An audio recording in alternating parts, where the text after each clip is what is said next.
What is going on, everybody? We're back once again with another edition of Wrestling Republic's daily broadcast. It is Thursday, April the 3rd.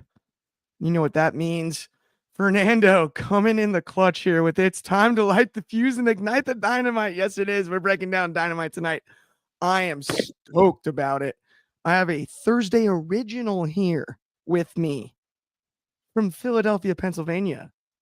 Anthony Ricciardi, what's going on? Happy Thursday, my friend. Yeah, it's always fun to come back to the old stomping grounds of Throwback Thursday, which hopefully will make a return at some point. Soon. Hint, hint. Yeah, it's always fun doing this. My Phillies are winning 2-0 in the 7th right now, but I'm still here to do the show, despite the fact my Phils are on right now. So let's have some fun. You got to have the MLB app for situations like that. I totally hear you. It's baseball season these days. But also, we've got a surprise special guest for back-to-back days. I've seen him now 3 days in a row, and I'm so stoked about it. But my memory has failed me once again, and I can't remember what it is. Driz, can you remind us? You put your hands together, you bow your head, and you close your eyes. Good morning, afternoon, and evening. It's the guy you should believe in. I am Dryzzy, the wrestling plug, your soon-to-be king of the quiz champion. I would say belts to asses, but when you're as great as I am, these are the only belts that you carry. So we're not smacking nobody with these. We're just showing off how great we are with them. Absolutely. I'm stoked. Let's get into it. I mean, by the way, you may be carrying a title like that in the King or Queen of the Ring after the next few weeks. This just add like a big K and a Wrestling Republic logo in it, and boom, there it is. See? Yes, absolutely. Huge first round matchup this Sunday. Everybody stay tuned. It's going to be huge. But let's get into our first. Oh, go right ahead, Driz. Wrestling Republic. Yes. Let's get right into it, though. We got Jon Moxley in some intergender tag action against Swerve and Willow with Marina and everything. Swerve and Willow pick up the victory here. We get some dancing from Willow and Prince Nana. Next thing you know, DDT on Miss Willow Nightingale. Wow. Did not expect that. We had to have the paramedics involved. Kind of a wild open for AEW Dynamite. I want to get your thoughts on this. This is pretty sadistic. It is probably the gnarliest thing, excluding the plastic bags for Bryan Danielson. I think we've actually seen offensively from the Death Riders. Talk to me about it a little bit here, Anthony. I think it was a smart move to open the show with this intergender match that was wild. Whenever you start a wrestling show with wildness, it gets an audience interested. Even if people are channel surfing, they see it, they're like, wait, what's going on here? And it's a smart move because it's pretty much the go-home show for the pay-per-view. Yeah, I know they have Collision, but no one's watching Collision. Let's be real. I think it was a smart move. Now, doing the move on Willow, I feel like in a lot of ways AEW is trying to desperately go, no, the Death Riders are not dead. It's not a storyline that sucks and no one cares. Dude, look, they're vicious. I feel like that was the MO, both the way this opened and obviously the way the show closed. I think it was kind of a very desperate attempt of going, no, you should care about them. I've said this multiple times. I'm not going to reiterate everything, but essentially, like, it's a takeover without a real takeover. So, like, doing the move on Willow, yeah, it gets him heat, but it's not going to resurrect or resuscitate this thing to make it actually worthwhile, in my opinion. Yeah, it's hard to quantify. Like, it's a nice effort. Mm-hmm. It's a nice effort, but it's much. It's too much too late. In a lot of ways, it's the second takeover with nothing really there. There's no stakes. Tony Khan's still running the show. What are they taking over? That's always been my question. What are they taking over? There needs to be a question answered. I do want to get your thoughts, though, on this match, the opener, Driz, as well. And then, of course, the spot with Moxley and Willow, because, I mean, that's kind of the lasting memory, I think, of the opening segment, at least in my eyes. It may be one of the last things, but the biggest thing for me to take out of this was the women were badasses in this match. Marina and we're originally here for Mox and Swerve, but I was more interested in the amazing stuff that Willow and Marina were doing. Marina actually sat there and was being Swerve. Like she took a house call and everything. Willow put Mox through a table that the cameraman completely missed. I understand. AEW. Okay, so I understand we don't nitpick.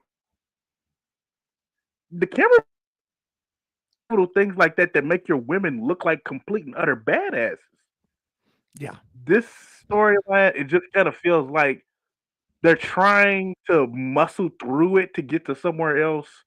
And as much as I enjoy Mox and I enjoy the idea of all this, we're kind of at the end of it. We're just trying to painfully chug through to the end of it until we can course correct and fix whatever is wrong with it. Because I feel like all the correct elements are there. It's just being done completely and utterly wrong. I agree with Anthony. What takeover is there? You can't sit there and take the belt from the company, hide it for months at a time, and there not be any like other major thing. Like, why is nobody like chasing Tony Khan out of a building? Why are there not things like happened on Nitro when NWA took over and they like completely changed from the set? Why weren't we adding new members? Because that was something I called for a lot in this storyline. Is if you're gonna really take over, you can't do it with just 4 people. You need to be adding more people to this. But we're on our way to the end. It looks like so. You brought up a lot of great points, but there's one that really stood out to me, and that's interesting, and that's about the belt being in the briefcase. Mm-hmm. And that to me is like, okay, if we just let's try to scope out for a second when it comes to the Death Rider storyline, right? Because we're all aware of the fact that it hasn't been what you'd want it to be, right? Now, of the details we've been given, right? Upset about the direction of AEW. There's a detail, okay? Title hidden in the briefcase. There's a detail, right? And then obviously they've bonded together. That's basically the third detail to try to, I guess, induce more violence, right, into the product.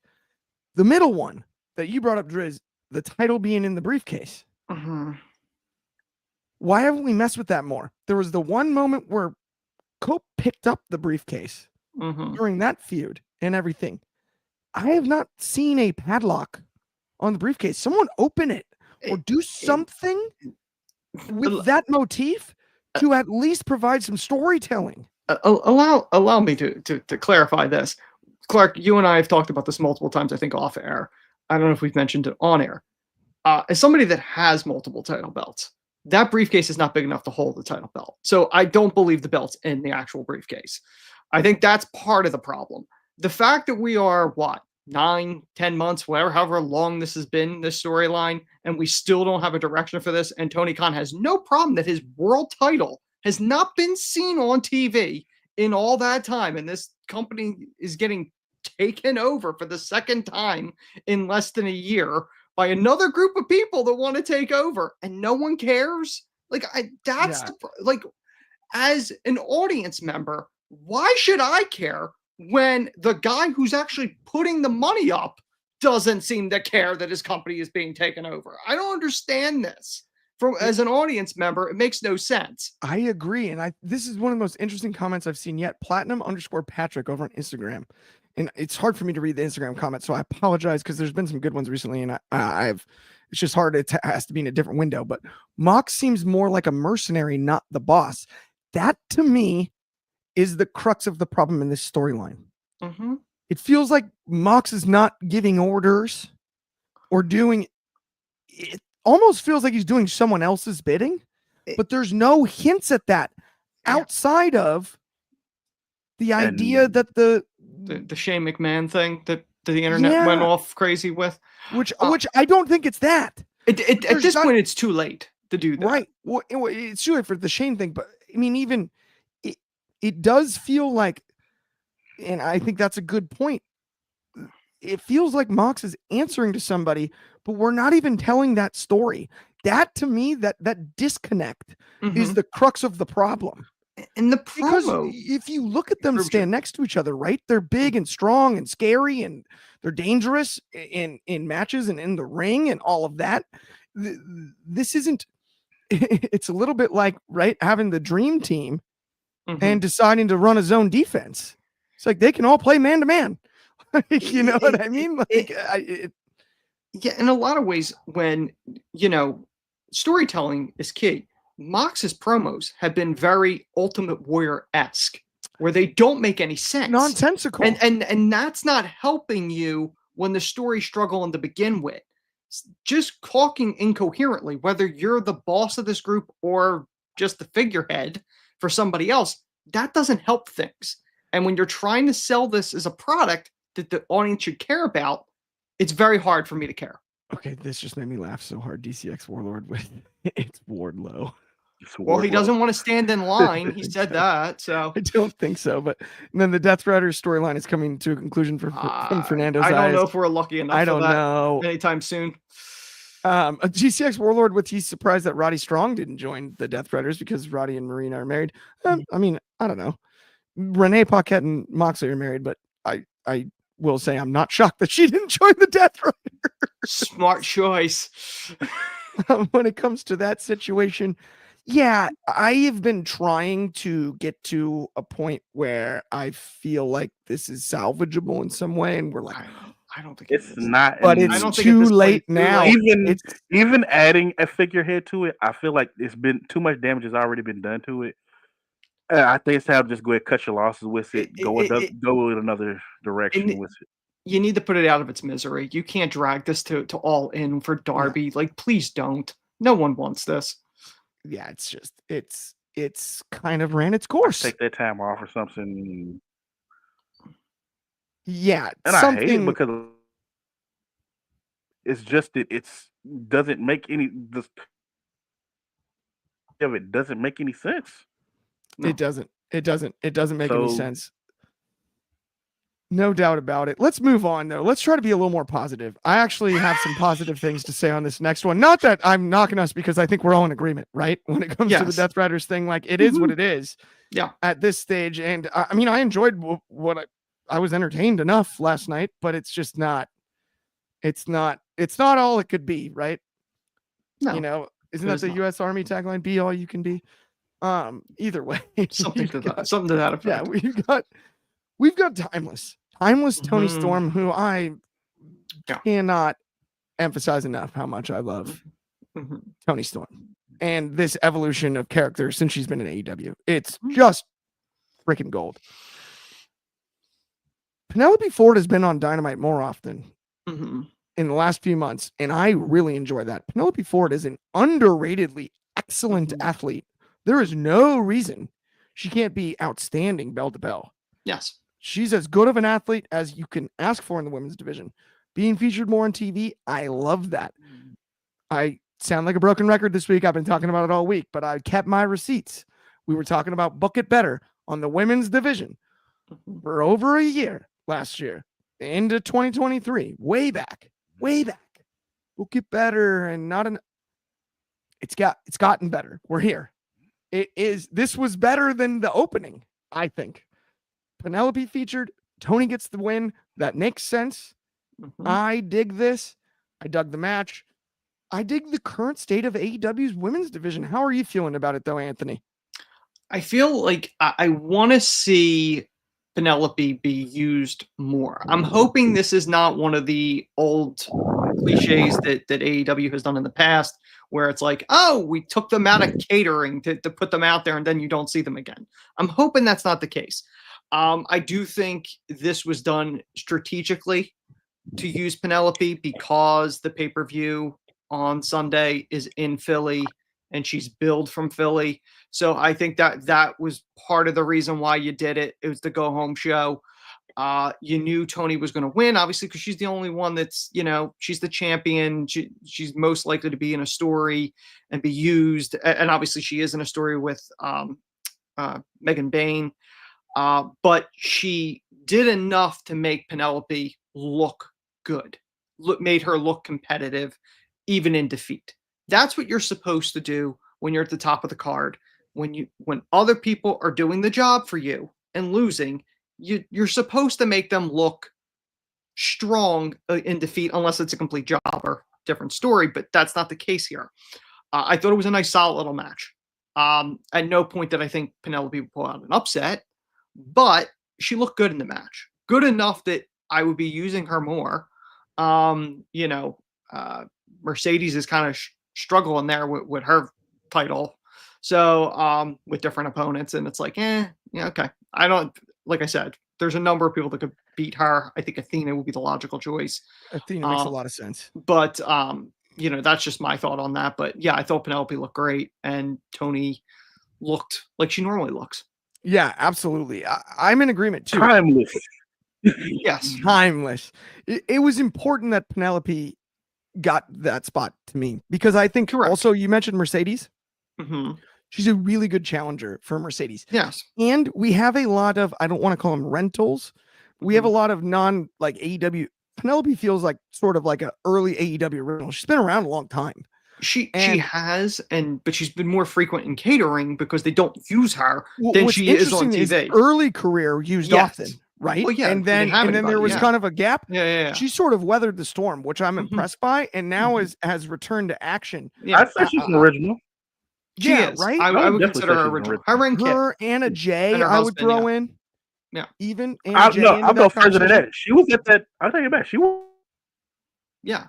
Yeah, the one Nyla's at Nyla's when this another whole thing one. started. She was at the press club. Mm-hmm. Yeah. 100%. And I mean, the other thing is, she's got the look. There's no doubt about that. Yes. Penelope Ford has a very cool look, Mm-hmm. and she's better on the mic than people give her credit for. The few Yeah. times she's cut promos, Mhm. she can be sharp. She's got a sharp Mhm. tongue when it comes. Yes. And I mean that in a positive way as a compliment. Mm-hmm. Like the athleticism is off the charts, though. Mm-hmm. He is as athletic as almost anybody. So the sky is kind of the limit. If now's the time to pull the trigger, pull the trigger. I love this sort of litmus test against Tony to have a match against someone that established and put on a good show. I dig it. And it's hard to follow that opening segment. It's a little surprising they did not find. I mean, they may do it on the pre-show. I'm a little surprised they do not have Penelope on a match in Philly. It's a little surprising because I'm actually kind of stunned by that. You know what I mean? Like, even if it was on the pre-show, I think, you know, she would have been a logical choice against Mercedes in Philly. You could have done the whole, you know, Julia Hart. Yeah, you know what I mean? There's a number of things you could have done. I'm a little surprised they haven't done anything yet, as far as I know. Her and Julia actually had like kind of a solid little rivalry. I believe it was 21 or 22, where they had like that 3 or 4 match series that really actually it elevated Julia Hart as much as anything. I don't know. Drizzy, who do you think for Penelope Ford next opponent wise? Where would you go? I would probably give her. Is she? I can't remember the Ray. Is she in the Owen? I did not see the full list. I believe so, though. Let me look that up really quick. If she's in the Owen, I would sit Sorry there and about just give her. I kind of feel like all those first round matches need to happen on Dynasty, but give her. That's a rough one. Give her maybe. So unfortunately, Penelope is not in the Owen. So I'll give the bracket right now for the women's side. It's Jamie Hayter versus Billy Starks, Thunder Rosa versus Chris Statlander, Harley Cameron versus Athena, Mercedes Moné versus Julia Hart. Yeah, that's crazy. That's wild. Let's go ahead and give Penelope and Billy a match. Like, I'm pretty sure that would. Billy Starks is a monster in the ring. Penelope is absolutely incredibly talented. Let them go ahead and have. I like that. A little rivalry, Billy Starks and Penelope, 100%. Okay, I might as well just because we have time and I've got them both just pulled up right now so then I can exit out of that window after this. But I'll say the men's tournament as well. We got Will Ospreay versus Kevin Knight at the top of the bracket. We've got Brody King versus Konosuke Takeshita on the other side there. And then we got Mark Briscoe versus Kyle Fletcher, Hangman Adam Page versus a wild card. But so that is the men's bracket. Could be anybody. Driz, you got a pick? Who is it? It actually cut out right when you said it. I really, it was a wild card. Darby Allin. Yeah. But yep. That's my pick as well. My official is Kevin Knight, but it's K Knight to win. Darby. It's definitely Darby. It's Darby. We have to whisper that it's Darby. Okay, no, but let's pay some bills really quick. Let's talk about the Etsy app. If you haven't downloaded it yet, well, that's Demand Progress Plus. Check that out too. But the Etsy app, download the Etsy app on the App Store or Google Play Store. Head over to the upcoming streams section every Sunday. We're having a good time. As long as you got an iPhone or a regular phone, whatever phone you have, if it's got a camera and a microphone, I said phone a lot of times there, but if it's got a camera and a microphone and you want to argue with me or any of the other creators over on the Etsy app, feel free, join the stream. All you got to do is raise your hand, and guess what? You have 2 minutes to tell me how dumb I am every time I talk about John Cena or Cody Rhodes, and have at it, man. It's going to be a blast, but download the app. It's awesome. This is going to be the future of live streaming. It is really cool. Check that out if you haven't already. Let's keep the show rolling here today on a Thursday. Let's talk about Bobby Lashley, and let's talk about the Hurt Syndicate. They hurt people, and they're a group. That's how you know. It's in the name. Maxwell Jacob Friedman kind of got invited to join the group. Bobby Lashley doesn't want him to. This is a little bit of a will they, won't they situation here. Bobby, once again, no, to Max last night. Nope, not you, not now, not never. Driz, I want to hear about this one. I agree with Bobby. I do not want MJF in the Hurt Syndicate. It kind of feels like MJF is... These two things cannot coexist in the same universe together. I wouldn't want to see MJF in a group taking orders from Bobby, because Bobby's not going to sit there and take orders from MJF. We have two alpha dogs in a group together. No, it's not going to work. It never will work. This kind of feels like a way to get MJF back into the face picture, because no, I don't want to see that. It's a weird one. I don't know where this is gonna go. I'm hoping it's going somewhere else other than what I see, but it does kind of look like they're trying to position MJF to be a face in this situation. Bobby needs to get away from this. I do not want Bobby in this at all whatsoever. Can we tag division? And even if this is happening, what if let's just fantasy book a little bit, because I definitely don't like where it looks like it's going in my eyes. Remember a little bit ago, they did something like this. They gave him a card and said, "You know what? Join us." And then they took that card back. And they said, "No, we don't like kiss asses." And then Ricochet started going through a metamorphosis. He started changing. He started knowing Ricochet that we know of, the Ricochet that we know of. What if Ricochet's initiation and what gets him into the Hurt Syndicate is beating the living shit out of MJF and putting him away from this for a little bit, and then possibly we can get MJF face again. Yeah, where it's currently going, I'm not a fan. I don't want Bobby anywhere near this, really. And then we get to have the amazing feud between MJF and Ricochet. Right. So I think there's two scenarios, and I agree with you a lot.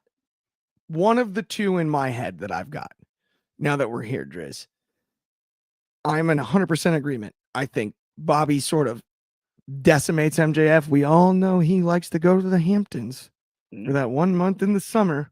He loves heading up to Montauk, right? It's not up the shore. He's a New Yorker. He's a Long Islander, but he summers in the Hamptons, right? He's the one at the, what is it? The Fanatics guy, the white party. Yeah. Famous one. Yeah. The white party. That MJF's going to that one for sure. So it would make sense for maybe the Hurt Syndicate to, finger quotes, hurt Max and send him on his little yearly vacation, which I respect if that's the case.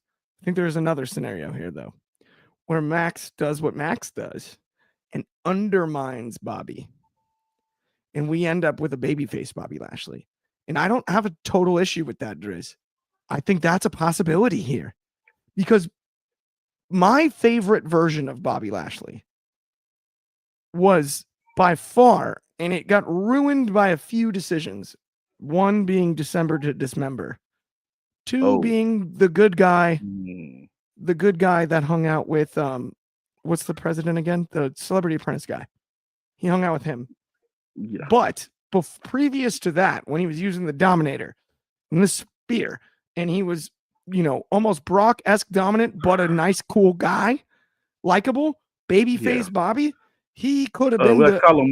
Let's call him Blaster Lashley at that point in time. That's OVW Bobby Lashley. Yeah. Yeah, he was just absolutely off the charts. The SmackDown debut, even the ECW stuff, all the way until in December to Dismember wasn't his fault. He was fine in that match. Yeah. That was not his fault at all. That Elimination Chamber and everything, no, that's not Bobby's fault. And to this day, everyone talks about Punk should have won. No, he shouldn't have. Not at that time. I disagree with that. That's such revisionist history. It actually it's laughable to me. Because Punk was not nearly on the level of Bobby Lashley at the time of that match. The idea that CM Punk was going to run through everybody at that stage, it's that is so hindsight, ridiculous. And Heyman, of course, said it in the one interview, I wanted him to do what Shayna Baszler did and beat everybody in a row. It's really, including Bobby Lashley, who you just built up at that stage. There was other problems at play during that time, but that's not the biggest problem. Shad's here with should lead to Cedric debuting. I agree with that. I think we all do. That would be nice, but I feel like if you're going to debut against MJF, you need to be they need to be able to put you in position to be a bigger star for that. You know what might be real interesting that I don't think we've considered is what if Cedric is the one that's actually, why don't we take this Max guy? I've heard all about him. And Bobby's you don't know him. I kind of dig that. You could do that for a little storytelling there. Cedric, when he comes in, he's actually, I don't get it. Why don't we? He's good. Former world champion. I've heard all about him. He's you don't know him. You haven't been here, right? I'm only on board with that if this is going to catapult Cedric into that bigger space. That's kind of what I'm hoping, right? Both him and Bobby. If you're going to involve Cedric, I think you need to push him if you're going to do that, because all the people involved in this are heavy hitters. MJF heavy hitter, Bobby heavy hitter. So if you're going to put Cedric in this, it's got to be able to push Cedric to another stratosphere. But I really am not sure that Cedric is going to join AEW. I don't know either, by the way. That is entirely unconfirmed. That is a great point. There's some history there that I really believe that Cedric would not want to do business with Tony Khan. What are your thoughts on this, Ant? What do you think when it comes to those type of things? When it comes to the idea of what's going on with the Syndicate, what's going on with MJF, and then the potential debut of Cedric, how would you navigate the waters? I don't think MJF should ever be a face. I think he's too good as a heel. I wouldn't have made. I said to you before when they made him a face, I'm this is not the right move. Everyone goes, no, they Shannon. I'm he's a perfect. I liked it for the little brief window where we got to have fun with him and Adam Cole, and it sucks because the back end of that worked out it was a dumpster fire. But I will admit, the only time I was better than you, baby. We had fun with it while it lasted. Listen, that had to be a flash in the pan, though. Listen, the vignettes were fun and all that, but really the kangaroo kick, that's not MJF. Outback Steakhouse, though. But again, that's a vignette. That's fine. But and here's the thing. You gotta have him as a heel. If you do him against Ricochet will be destroyed by MJF on the mic. Ricochet cannot cut a promo. You thought Tiffany was destroyed by Charlotte? This will be way worse. Anything. You know what? Ricochet has been thrown into the fire here in AEW and has been 10 times better. I asked this a while ago when that jump first happened. Was it WWE or was it Ricochet? I've leaned more to it was more WWE than it was Ricochet. You still can't cut a promo. Because they don't touch you. They may not touch you on that. But everybody else, hands down, are loving the promos. Yeah, it's about Yes. it says about It's as much annoying. as you're getting. Is it annoying? Is it It is annoying? No, it's stupid. It's not annoying to you. To It's you, not though. annoying to me. It's just dumb. To you. To you, though. I'm giving my opinion, Driz. That's No, what I no, was we- asked. That's what I'm But- giving. No, wait. But Twitter, overall, Oh, they're on the bandwagon of it. They love it. And you know Twitter's a cesspool. Exactly. Yeah. That's why I'm not on it. So It is when they jump interesting. on this stuff, when they're willing to jump on the bandwagon and stuff, it's got to be something. Yeah, I think I'm in the middle on this because I think I think it's a little bit of the combination of both when it comes to the answer on the Ricochet thing, right? Like I think maybe Ricochet was a little bit gun shy in the work he had in WWE to sort of take some risks like he has in AEW now, right? Like it's a little bit like taking the blinders off. You know what I mean? Like, okay, now, and so I do think some of that, it's a little bit of both, right? It's a little bit of Ricochet. It was a little bit of WWE, I think, but I do absolutely agree that he's improved to the level to go toe to toe with MJF. That is a big ask. But is he going toe to toe with MJF by himself? Are we No, putting MJF and him in hopefully the ring not. going microphone with microphone together? No, we Yeah, put him with hopefully Bobby and not. MVP. That Yes. was the whole catalyst behind it. It was never, oh, Ricochet's gonna do it by himself. No. He has to have the backing there. I would agree. And even when we sat there and said Cedric, we did not sit there and say they were gonna do it by themselves. We said Right. with the MVP and Bobby. Yeah, with the entire syndicate together as one, right? Yeah. That maths. Let's put it that way, for lack of a better way to put it. Right, that adds up on the calculator for sure. But let's get to the main event. Let's get to the main event here of the evening. We've got the rated R superstar, the artist formerly known as Edge, On this day. using the spear, still with probably the most fun entrance music to just get. I know there's a lot of good stuff out there, but on this day, I mean, come on, it's just fun every time. It's fun. Claudio Castagnoli doesn't get enough credit for how damn good of a wrestler he is. And speaking of like charisma and promo cutting and things like that, like I don't know what happened over there, but like he just like looks like a star and he wrestles like a star, and then but he's just, I mean, this guy beat Seth Rollins at WrestleMania not that long ago. That was not that long ago. Absolutely beat him. And yeah, so Copeland gets the win. You know, we had chairs involved at one stage, and then of course there's the post-match angle. We got the Death Riders. We got Swerve involved. We've got all of this stuff. Break this one down for me, Driz. We've talked a lot of Death Riders today.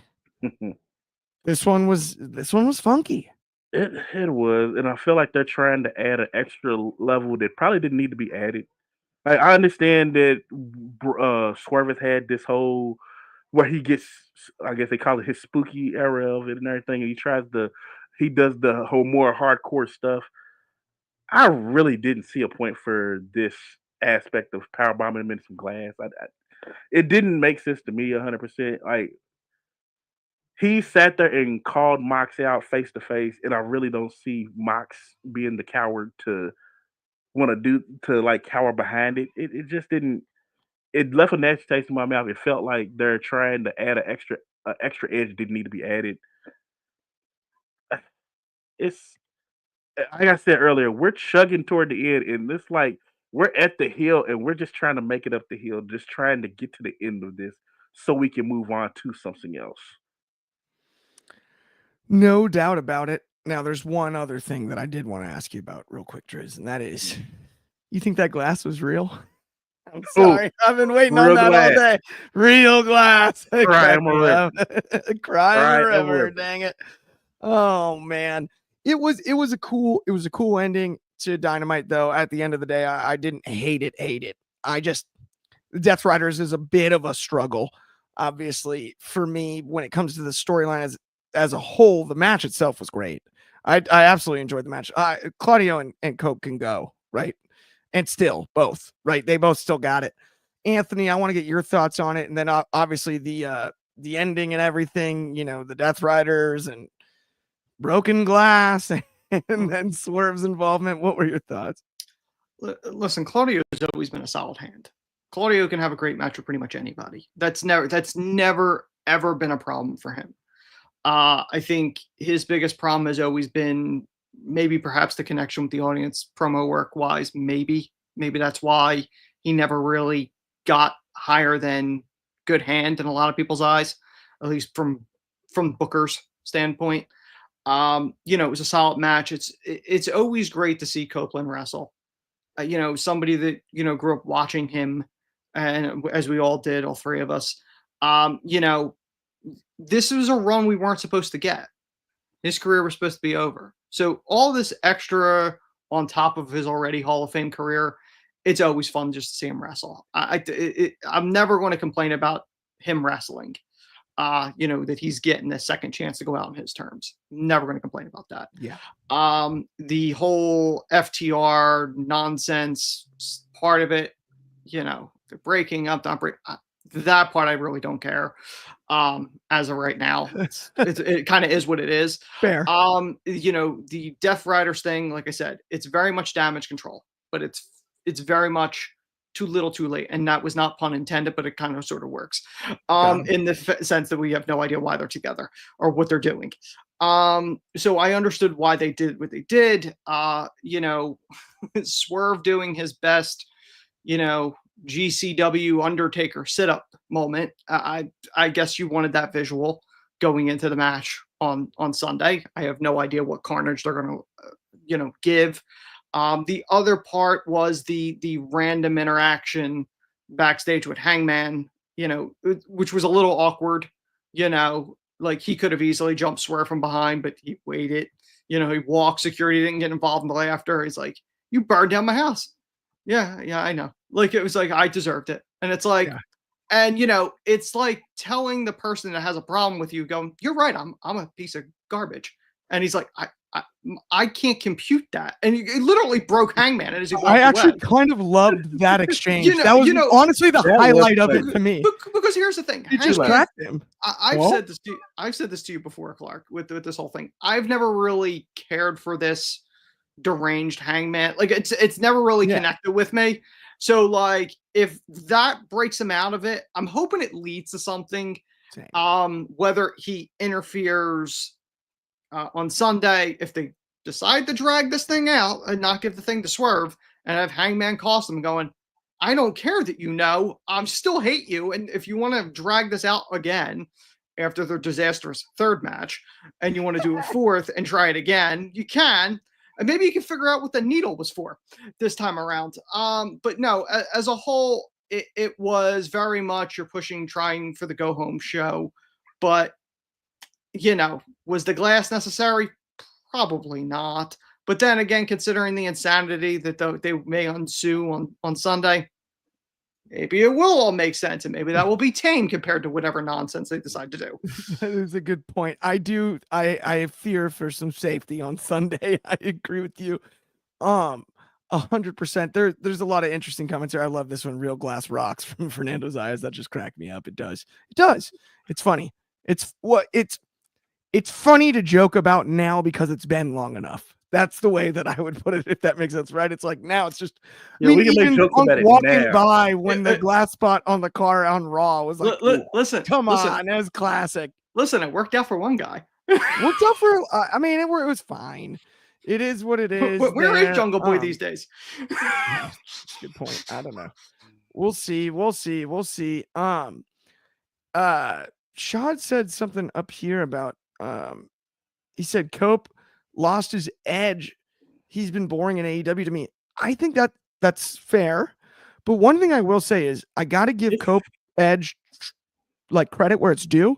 He told the truth in his opening promo. Mm-hmm. And when he said the line about, I asked my kids what I should do, and they said, go have fun with Uncle Jay. Mm-hmm. And that's what he's doing. He's having fun with Uncle Jay. And it feels like that. And I think he earned that right. You know what? I think it's kind of identical. Him and Bryan Danielson the same way. Both careers and Christian in a way.